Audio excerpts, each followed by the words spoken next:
नमस्कार दर्शकों, आदर्श भक्ति सागर में आप सभी का स्वागत है। इस वीडियो के माध्यम से हम जानेंगे कि संकष्टी गणेश चतुर्थी व्रत की सही कथा क्या होती है। संकष्टी गणेश चतुर्थी की कथा कई रूप में प्रचलित है, लेकिन एक मुख्य कथा है जो गणेश जी के जन्म और उनकी शक्ति के बारे में बताती है। यह कथा बताती है कि कैसे गणेश जी ने अपनी बुद्धि और शक्ति से संसार को कई समस्याओं से मुक्ति दिलाई। एक बार सभी देवतागण संकट में घिर गए थे। वे भगवान शिव के पास गए और उनसे प्रार्थना की कि वे उनकी मदद करें। भगवान शिव ने अपने पुत्र कार्तिकेय और गणेश जी से पूछा कि वे देवताओं की समस्याओं को कैसे हल कर सकते हैं। कार्तिकेय और गणेश जी ने दोनों ने ही खुद को इस कार्य के लिए योग्य बताया। शिव जी ने एक परीक्षा लेने का फैसला किया। उन्होंने कहा कि जो भी पहले पृथ्वी की परिक्रमा करके वापस आएगा वह देवताओं की मदद करने जाएगा। कार्तिकेय अपने वाहन मोर पर सवार होकर पृथ्वी की परिक्रमा के लिए निकल गए। गणेश जी ने सोचा कि वे चूहे पर बैठकर इतनी जल्दी पृथ्वी की परिक्रमा कैसे कर पाएंगे। गणेश जी ने अपने माता पिता शिव और पार्वती जी की 7 बार परिक्रमा की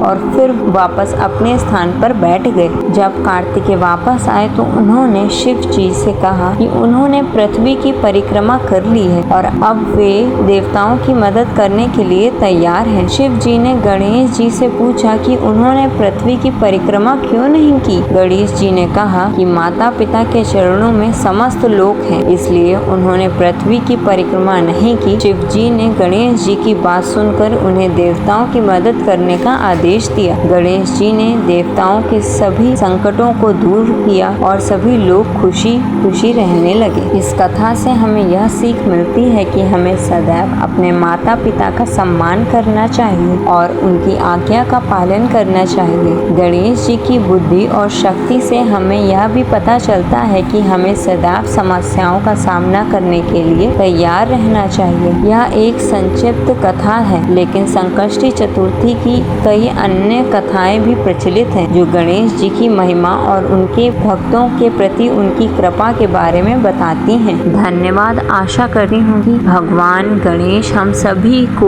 बुद्धि और शक्ति प्रदान करें। ऐसी ही और वीडियोस को देखने के लिए हमारे चैनल को सब्सक्राइब करें।